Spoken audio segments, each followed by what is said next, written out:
Hi, everyone. Welcome to Art and Talk. Art and Talk is an online interviewing platform for artists to share their art, creativity, and passion. We embrace all the arts, the traditional arts and the spiritual arts, to bring you diverse and quality interviews to watch and be inspired by. We hope you've had a moment to check out our full video library on our YouTube channel. We hope you're enjoying our videos and we hope that you're drawing inspiration from them as well. I'm Leslie Sue, the host for Art and Talk, and thank you everyone for watching. Today, we're going to be exploring the art of animal communication. This is actually a part 2 series that Art and Talk is exploring the art of communication, and we'll be having a part 2 with the art of angel communication later on in the week. So today is part 1, and you're in store for all the animal lovers, as our guest is an animal communicator, and we'll be exploring this whole area of art and animal communication. We're going to cover such topics as healing, as reincarnation, and also various other subjects as well. Hang out with us until the end of the video, and you'll get some tools and practical tips on how you can also engage with animals and pets and communicate with them as well. So let's go ahead and get started.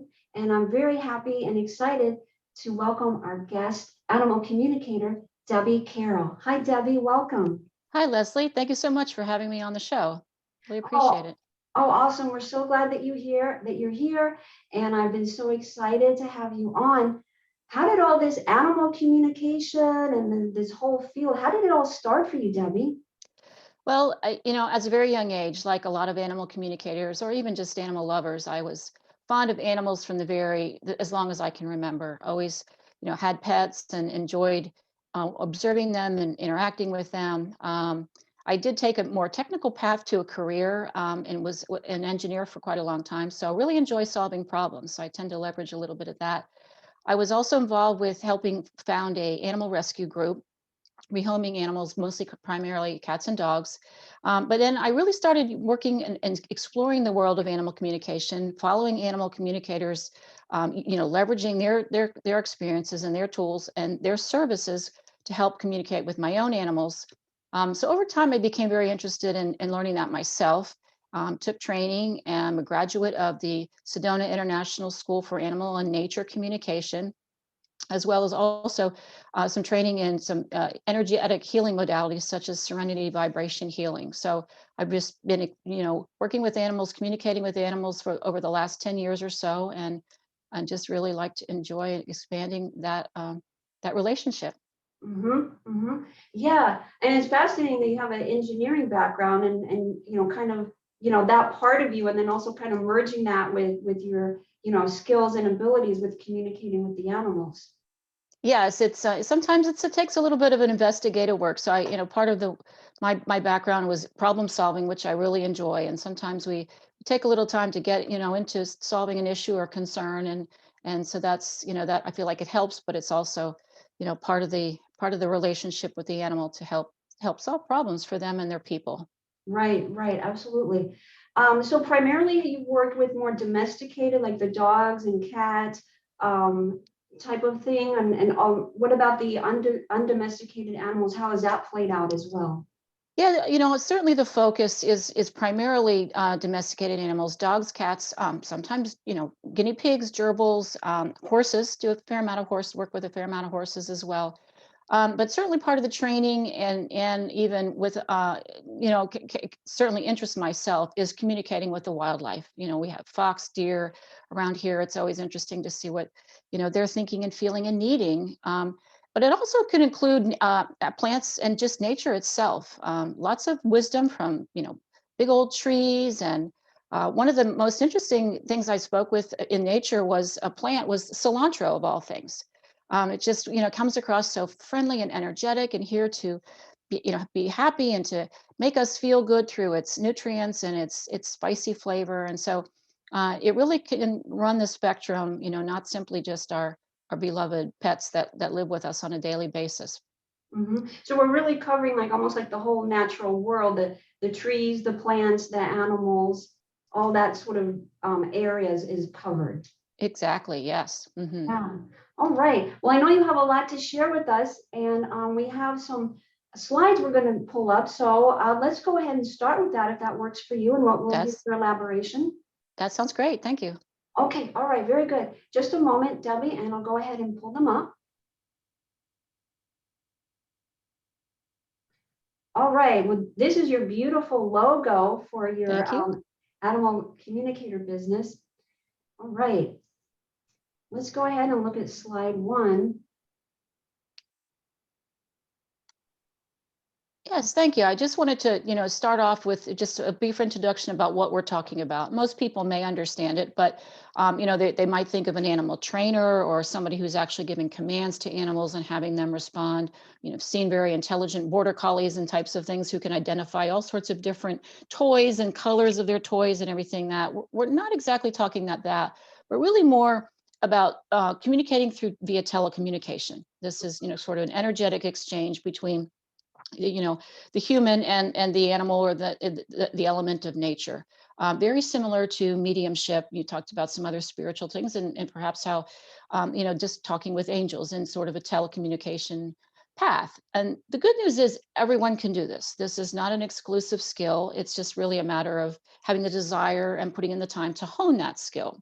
So we don't need to be Dr. Doolittle as shown here necessarily, but so anyone can really participate if they so choose. The other nice thing about this, the fact that it's telecommunication, is that co-location or physical proximity to the animal or the plant or what the nature element that we're communicating to is not required. So I work with people literally all over the world, and we do the sessions typically via a telephone session, and obviously, so that makes it very convenient.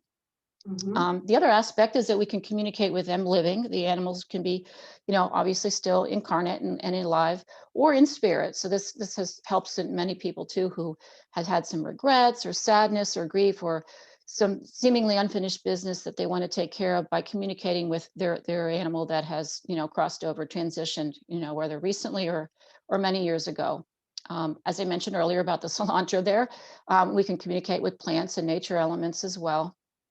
And so really, this is done through just unconditional love. The animals are and the nature elements are so willing to share with us. So, just coming from an unconditional love place, and they just have so much to offer and are just so here, so willing to help with our humans. So Mhm. hopefully that gives the listeners a little bit of background as to the context here in communication. Yeah, yeah, absolutely. And I love the whole telecommunication that location is not required. And that really kind of expands on, the whole, concept of almost like unity and oneness. So the animal, the plant doesn't physically have to be present, that it's just the energy just goes where it needs to go. Exactly. Exactly. Mhm. And it is interesting also, Debbie, how, you're saying, on the last point on the slide, that through unconditional love, the animals and nature are so willing to share. That's a really, really beautiful point, that there is that receptivity on the other side as well with the animals and nature, the plants, trees, and whatnot. Yes, definitely.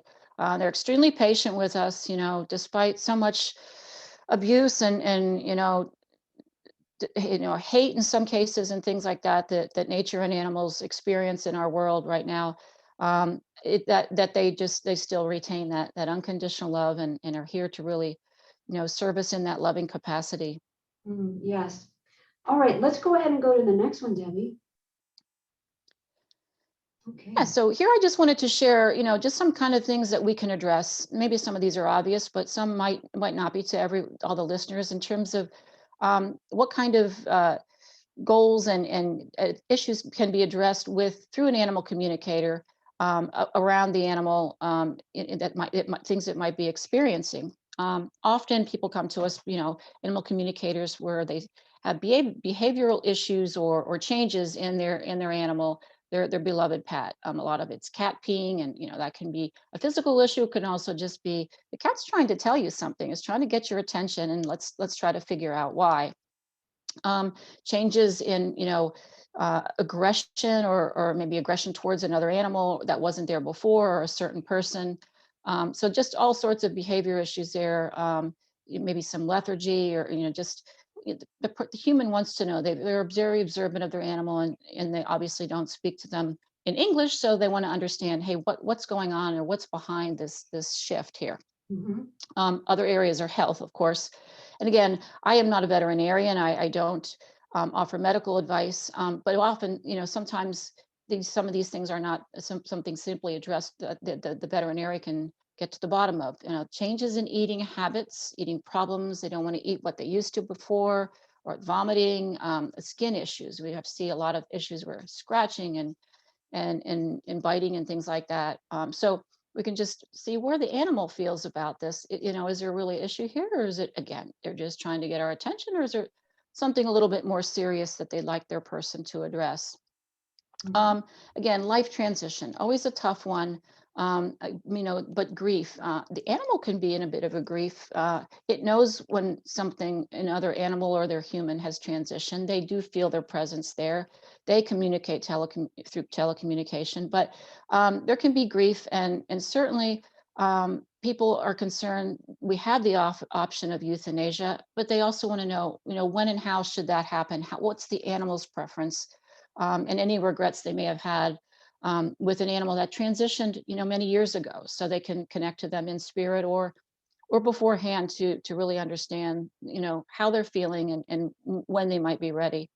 Another aspect that maybe not resonates with everyone, but we do see this, and it's believed that animals do and can reincarnate, and come back as another animal, and often can revisit us in our lifetime. And so that can be some things we can help with there to find out, is that animal, is it interested, is it ready, and how do we find them again? And so, these are some of the often seemingly negative things, but what we find with this in the communication is one, animals can have such diverse personalities. They can have be so different than their litter mates. Even though they're, obviously just like children, they have strong preferences. Some of them, may make sense. Some of them maybe not. It can be, just even things that don't seem very breed specific. But they kind of should be really, they have a bit of sense of humor as well. And that's really pleasant to see. The animal can also have a life mission. They may have a goal or a feeling of purpose, either to help their human or their humans, but also just something they want to experience in a life. And sometimes that's enjoyable and we can participate at, and sometimes it's, a little hard. It's like we feel the need to respect that the animal's goal there.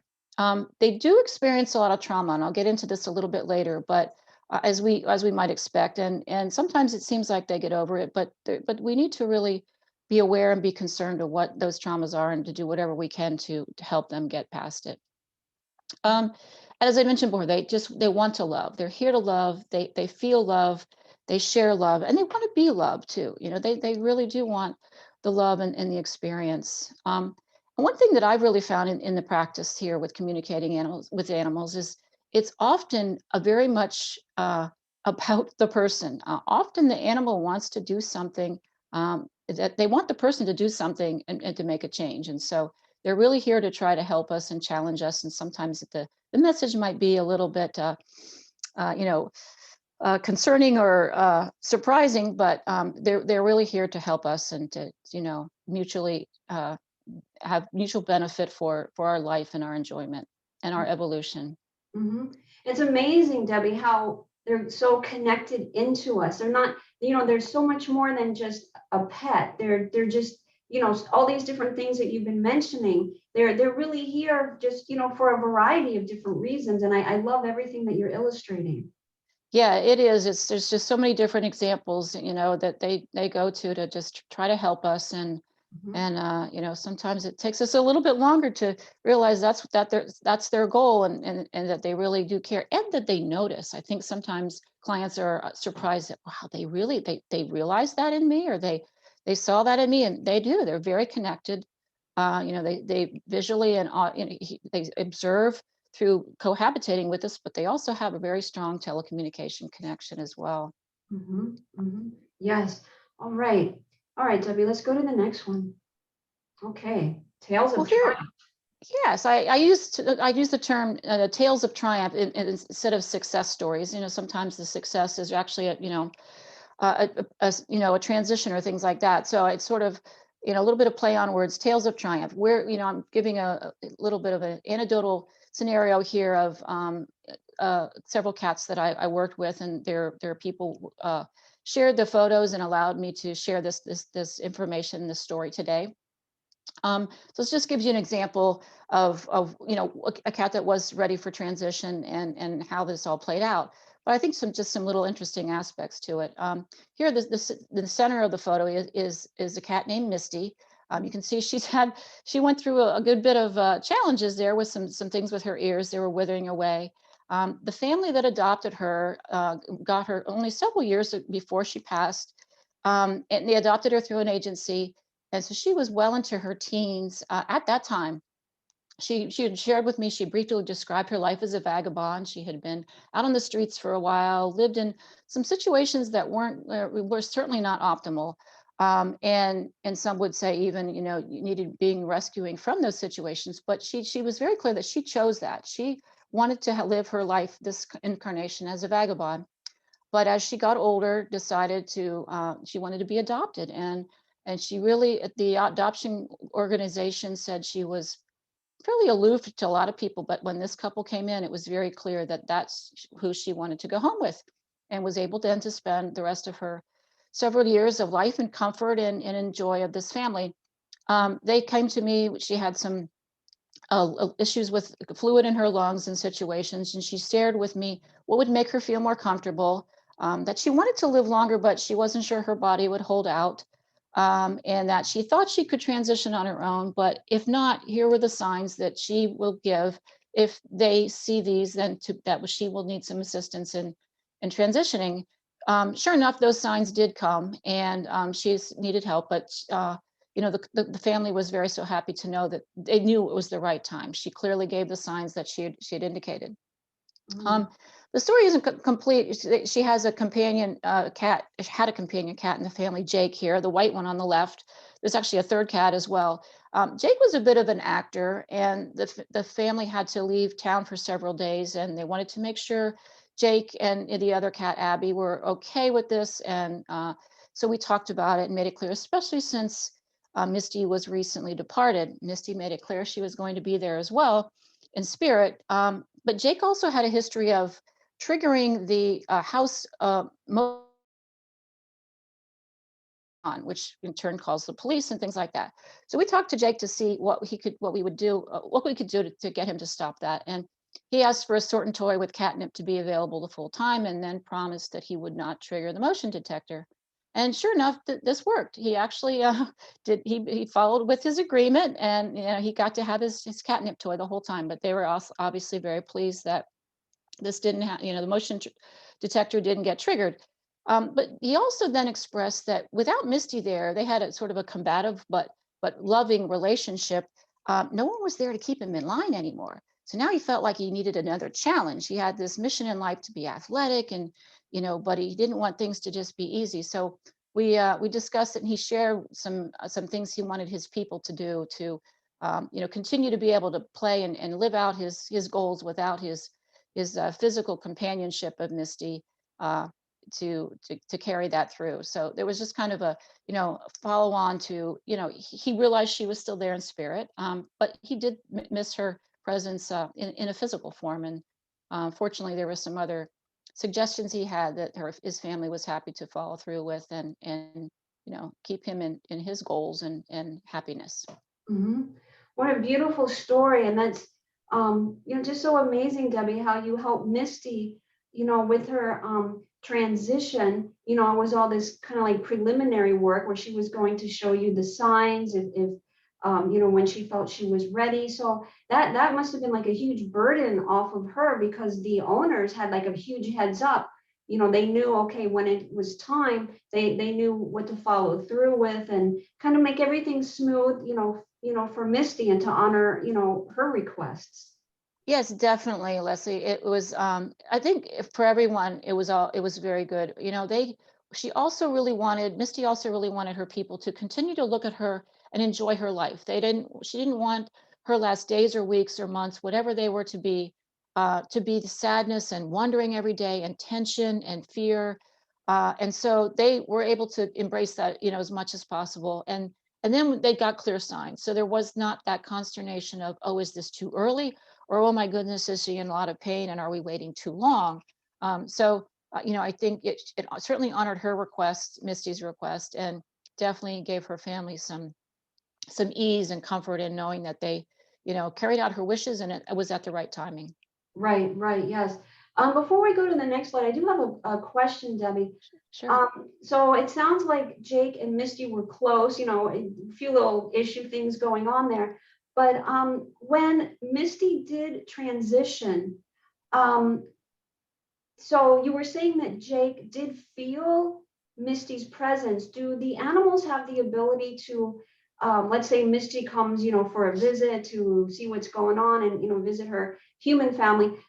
Do the animals, in this particular case, Jake, is he able to, actually see Misty and, sort of a light spirit body?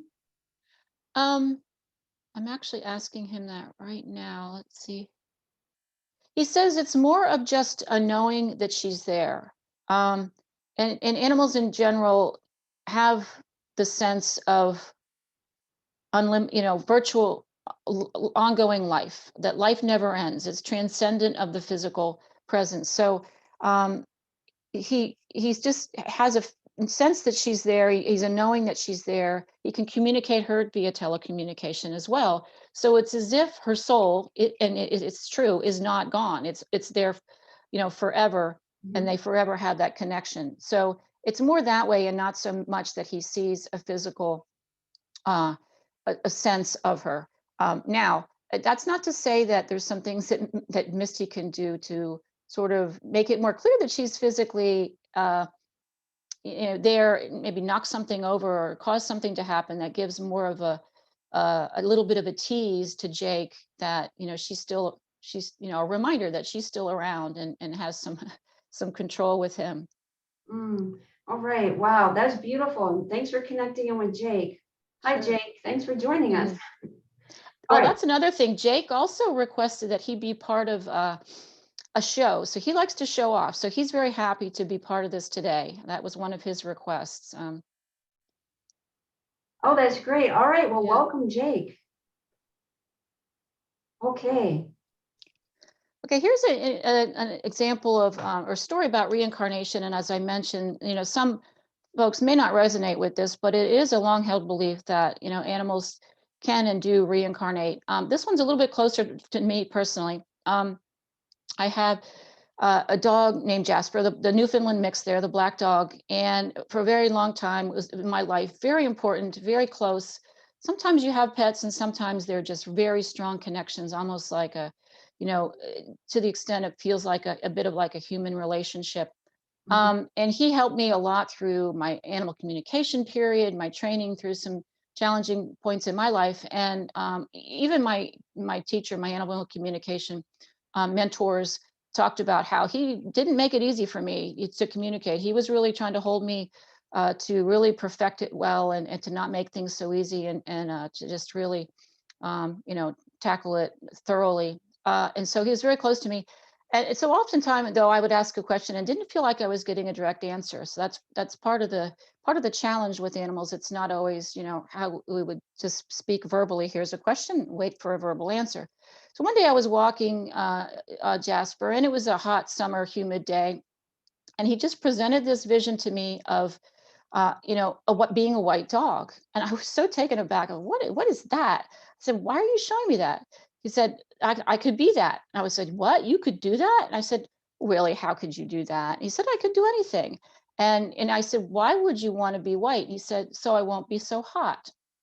And so I thought it was funny and it was cute. And we went on. I didn't really know what to think of it.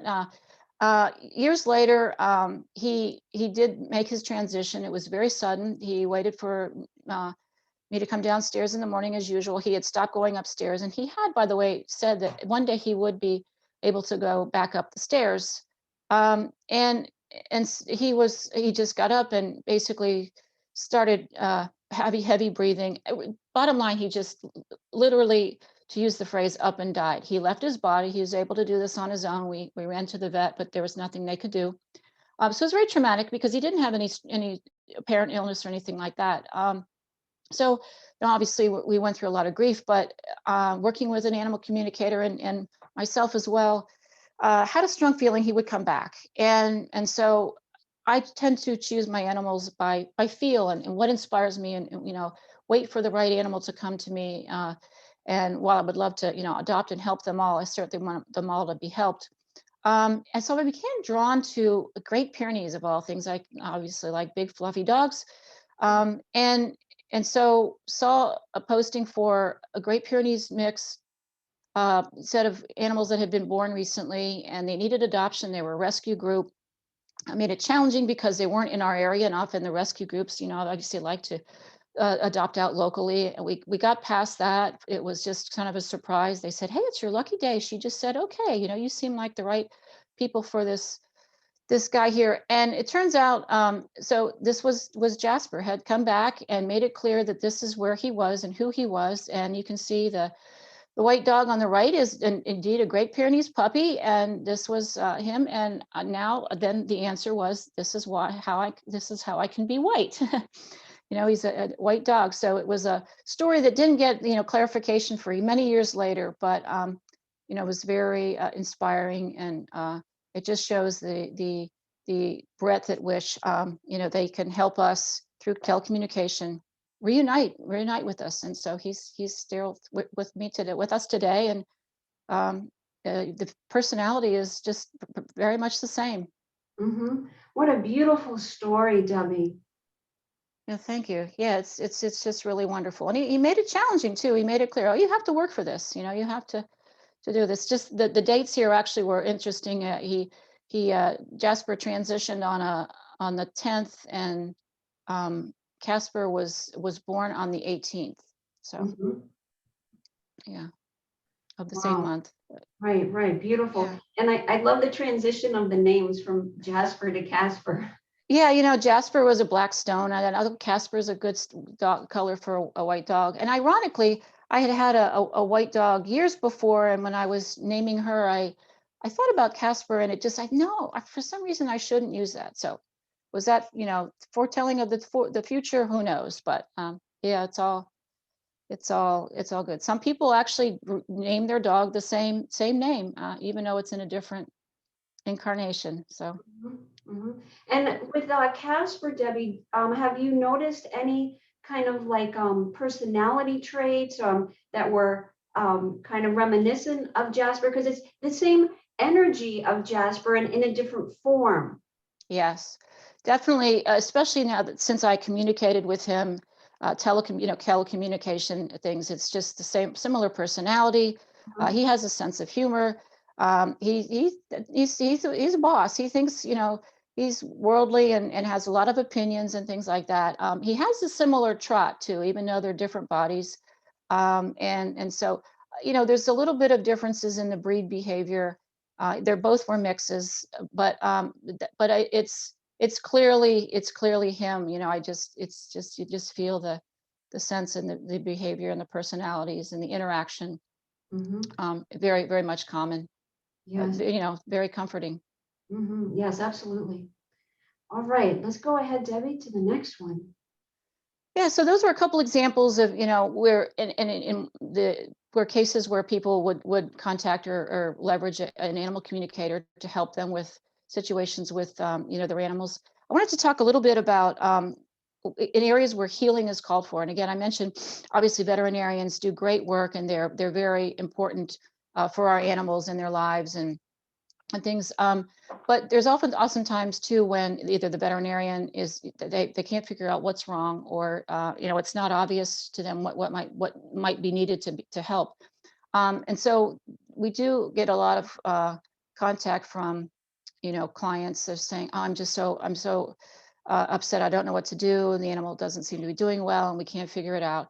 There's a lot of reasons, obviously, for this. And I want to touch upon traumas a bit, because we're finding that the traumas they experience, even in their short lives, can have a significant impact on their ultimate mental, physical, and emotional health.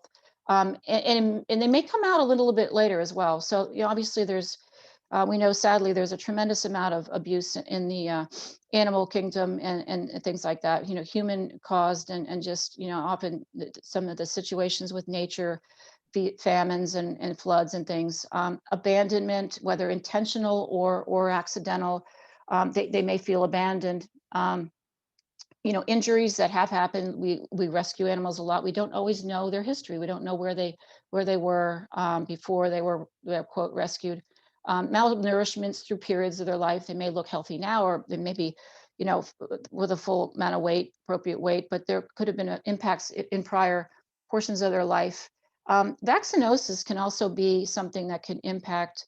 Obviously, it's important to be inoculated for certain diseases, some very deadly, you know, things, parvo and things like that, that can afflict animals very young. And certainly rabies vaccines are required. But sometimes if they're put together too quickly, in quick succession with each other or all at once, or over vaccinated, we get an animal, we don't know their history, they're vaccinated again, this can trigger some reactions to the vaccine and can cause behavior issues and some physical issues there. And there's also a lot of homeopathy that can be used with the vaccinosis as well.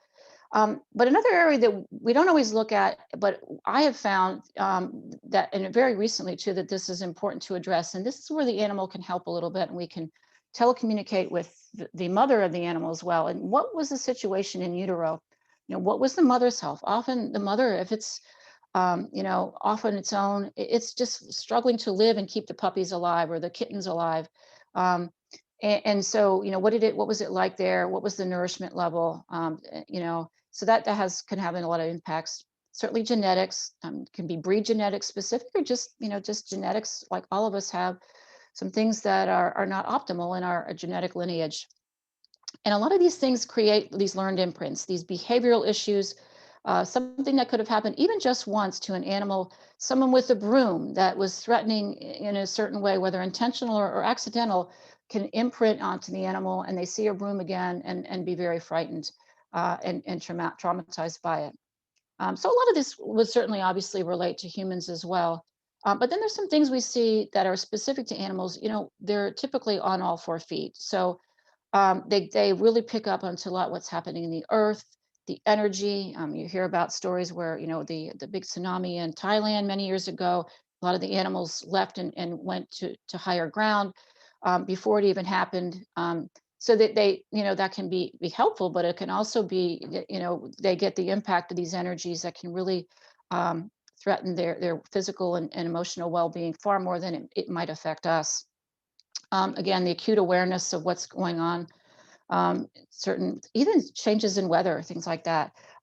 Early litter separation, obviously, sometimes if you got a rescue, you want to get the babies into homes as soon as possible, but sometimes it could be beneficial to stay with their mother a little bit longer.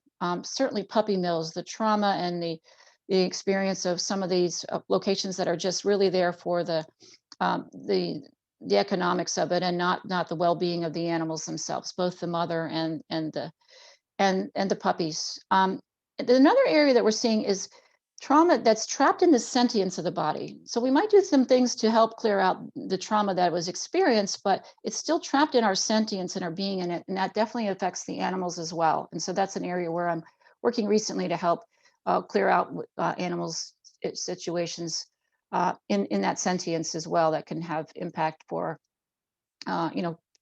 things to come, their well-being in the future. Right, right. You've covered some great areas, Debbie, for healing and when it's called for. Yeah. All right. Let's go ahead. We have one more slide. Yeah. So here I wanted to talk a little bit again, some success stories or tales of triumph with using some of this healing technique. I'm trained and certified in what's called serenity vibration healing. So that as well can be done remotely. And so I'll just share, 2 quick examples here that the animal and their people benefited from. Here's on the left is a cat named Bella. Bella was adopted about 2 or 3 years old. They were never able to pick her up very well. That she was just, the family accepted that, and she was part of the family, lived in the house. but it was certainly not a cat where they could pick up and carry around and cuddle. At about 12 years old, she had some teeth issues, and she had they did some blood work. It was very challenging to get her to the veterinarian. They had to use big, heavy gloves to pick her up and put her in the carrier, because she obviously didn't like to be held. And had some kidney issues. So they did extract some teeth, and that really helped. But they contacted me to see what else they could do. How serious was this? And what was it around the being handled that was such a problem, because now she is requiring more veterinarian work. And what Bella shared with me was that her stomach was from a pregnancy that she had prior to when she was adopted, and it was just a bad experience. It was fearful. It was a traumatic situation for her. She was young, and it was not in a home. And so we did a lot of energy work and trauma clearing around her for that, as well as then helping her with the surgery, the teeth removal, extraction, and the follow up there. And then she asked for also some guidance to her family. She said she was open to being petted and handled, even after all these years. And that gave her some the family guidance of steps she would like them to take gradually for her to be acclimated. And sure enough, they followed the steps, and now she snuggles with the family. She gets up with the man especially, and sits in their lap, and they can pick her up after all that. So really, really a heartwarming story. She's healthier now, and she's been able to take on some more human animal contact and relation, and deepen a relationship. Mhm. And the client, the dog on the right is a Zeb, a Greyhound rescue. He was adopted at about 2 or so by his person. He was born at a racetrack, but the interesting story about Zeb is he never raced, so they just adopted him out right away. He refused to run. The ironic thing is that when he got into a home and adopted and became more comfortable, he loves to run. This guy is, he just enjoys it tremendously. So there's some smart things there. He just wasn't going to run for these, for the benefit of somebody else's, uh, you know, financial rewards. But he did. The client came to me. We'd worked with Zeb before, and some interesting stories there and things. But this time he was having some health challenges, some fluid in the chest. He wasn't eating well. His mobility was restricted, and they were contemplating draining his chest, but she was concerned about, didn't want to put him sedative and things like that. So what did he want for this? And so he really unloaded a lot of emotion and situations. We did a combination of some energy healing and explaining on which of the medicines he wanted to use. So he was still getting some medicine from the vet that would help reduce the fluid in his chest. But he said, we've got some affairs of the heart to address here. And with his human, we talked about that. And there was a lot of things that she had to deal with. She said, I had no idea that Zeb knew of this. And this is an example of what we talked about a little earlier, where they're very much in tune with what's going on there. So he had some physical conditions going on, but a lot of it was also about getting her attention and saying, it's time. He showed a big stop sign and said, it's time we just deal with these things.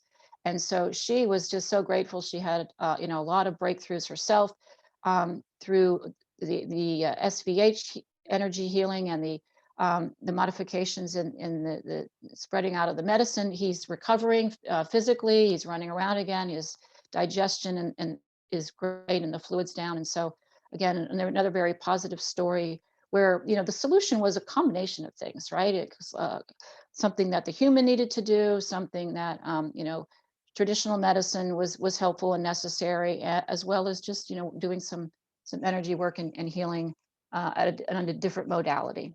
Mhm. Mhm. Yeah, wow, some great, wonderful stories. I'm going to go ahead and stop the screen share, Debbie. Okay. I love all this that you're sharing, and these amazing stories with the animals, and all the different scenarios, and then how your skills and abilities played in, and what the owners had to do, and hearing the perspective of the animal. I'm wondering, Debbie, if we can touch upon the area of the energetic healing, which you mentioned, for several of these situations. The last slide with Zeb and with Bella. So when you have a situation and there's some physical healing, and then some trauma, and obviously the physical healing, can also be at the level of the vet, but going into your area, doing this type of energetic healing, can you kind of tap into that whole process with us? Sure, and a lot of it just is a guidance of where the animal is showing, what are they really feeling?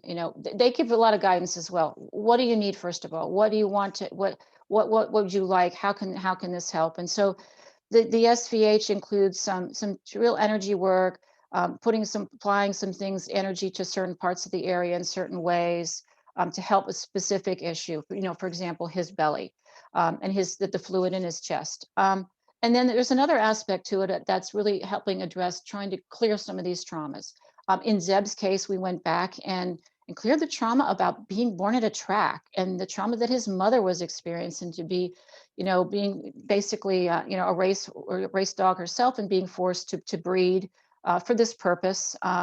And so, it's just even a transition of being adopted. The adoption is wonderful, but um, it's still a bit of a trauma to be, moved from one location to the other, being a little uncertain about what's going to happen. So we did some work around the trauma there, for him as well.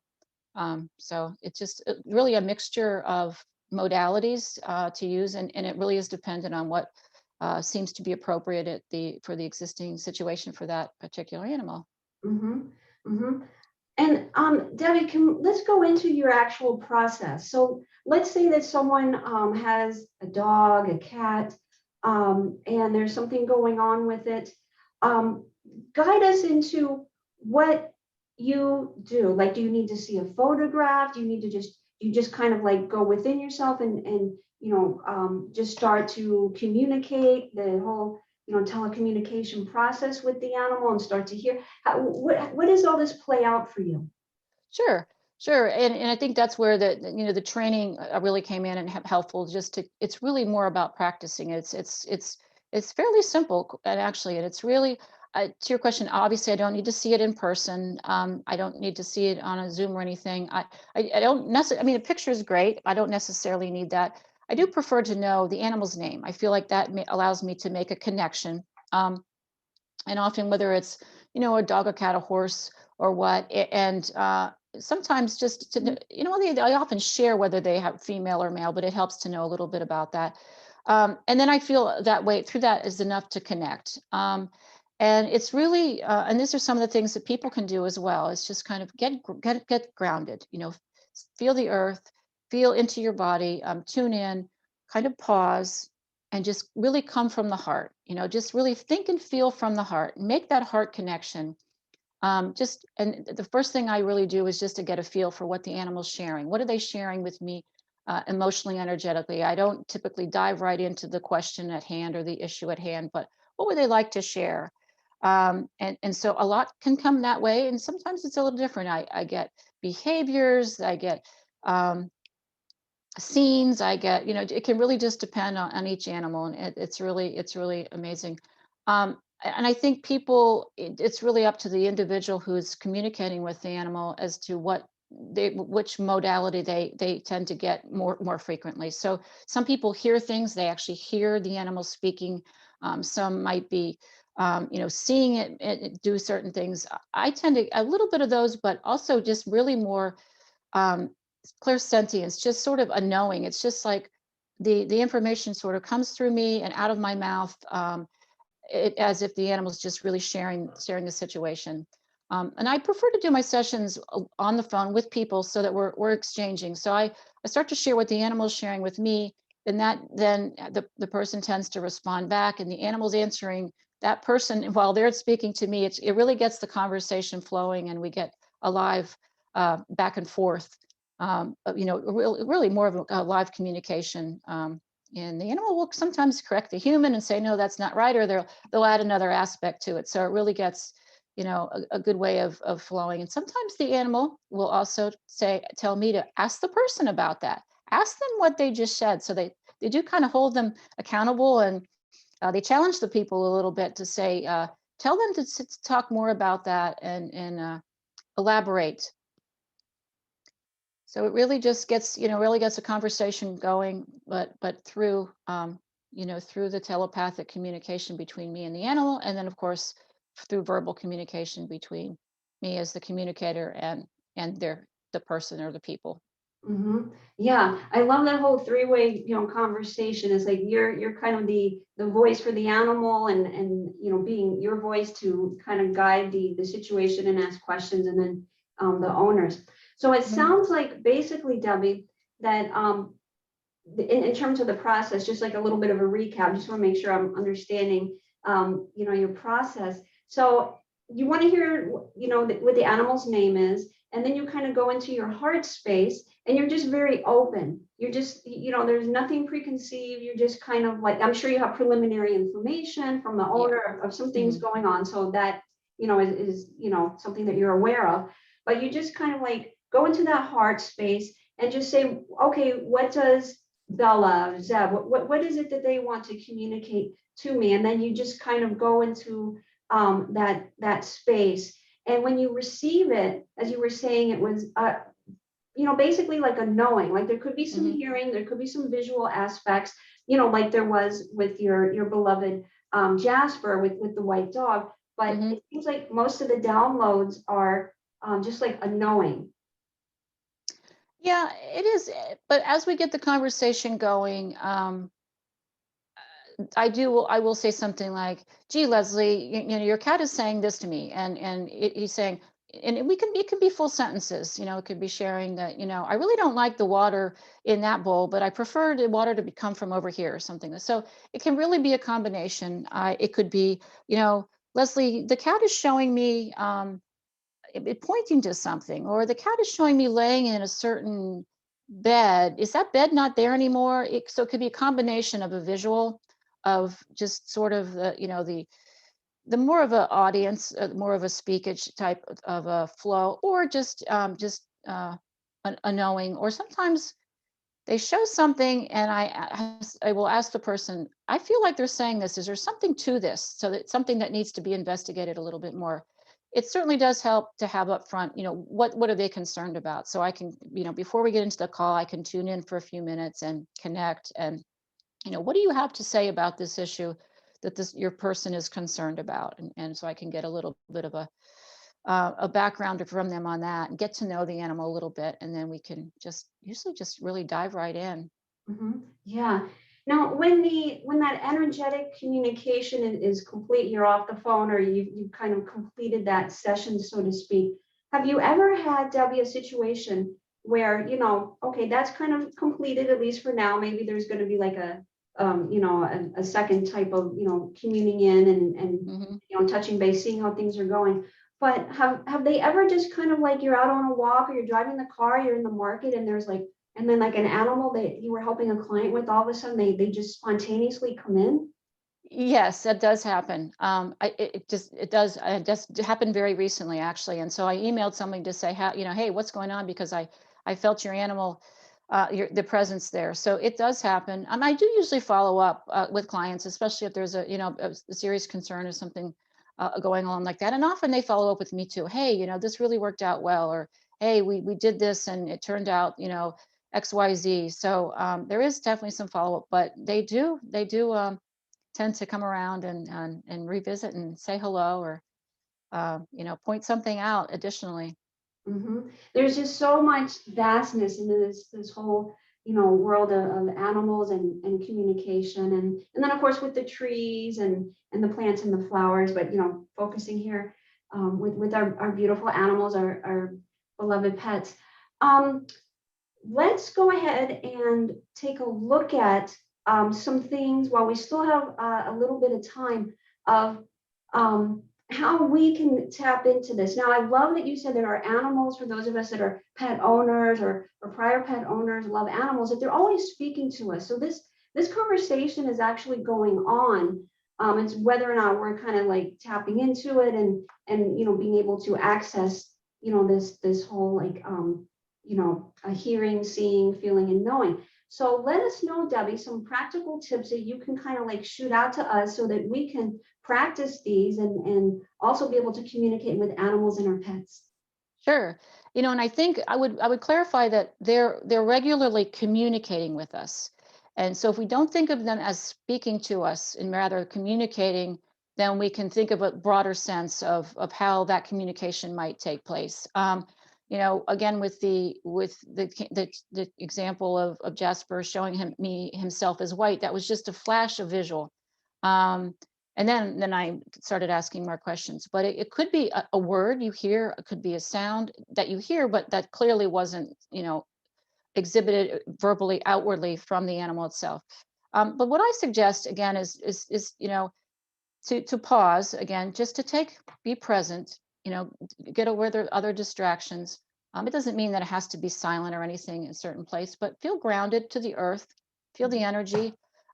Be centered in your heart. It's so much comes when you're centered in the heart and not trying too hard. And you may want to put out, a question or hey, my beloved animal partner, I would love to hear from you. What do you have to say about this? And then I wouldn't have any kind of expectation on the answer, certainly right away. You might get something, you might get a response, you might hear something, you might see something, but it also may come a little bit later too, because you don't want to try too hard and force the answer. But you also might just want to feel back in your heart now that you are heart centered. What are you feeling back from that animal? What did you feel? Do you feel the love that they're sharing?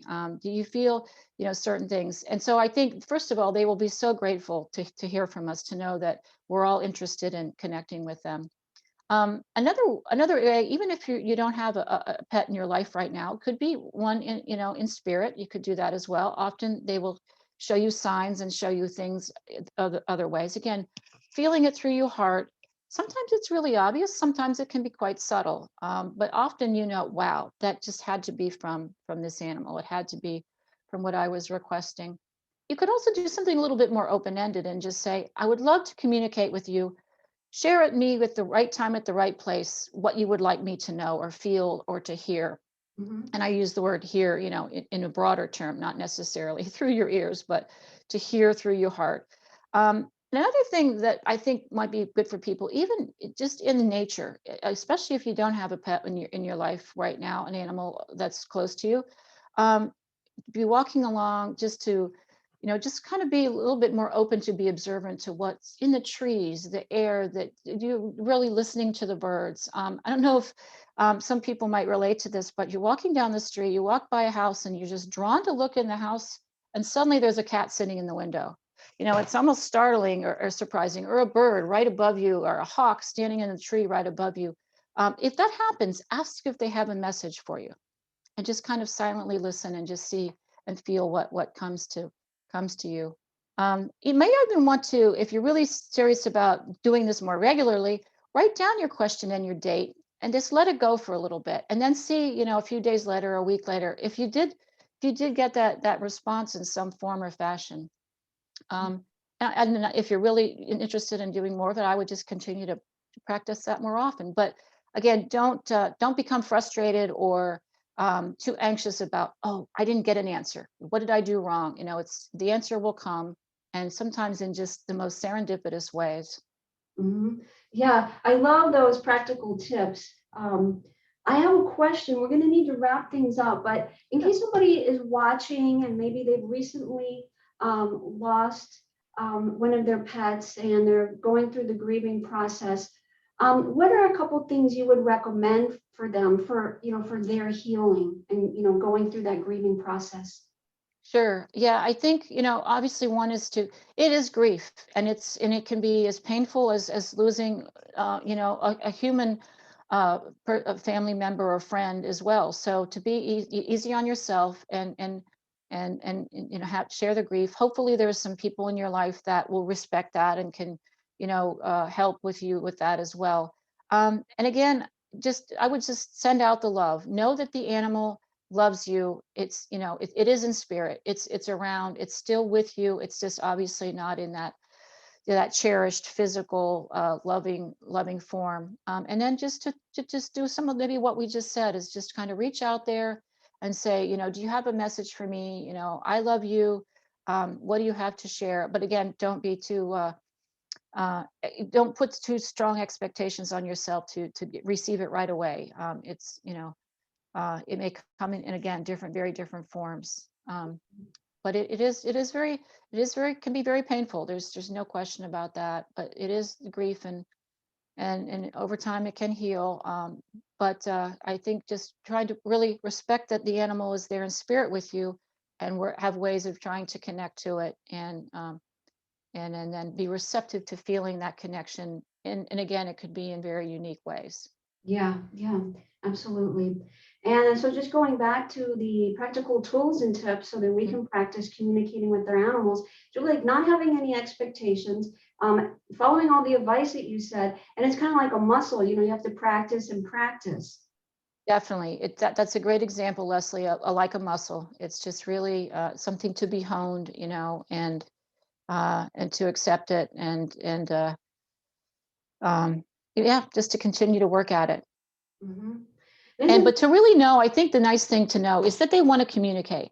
mm, That you're working with a willing and excited partner in the communication. So it's not like they're trying to have any adverse or negative behaviors about it, or trying to refuse to work with you in any way. They're also willing to share.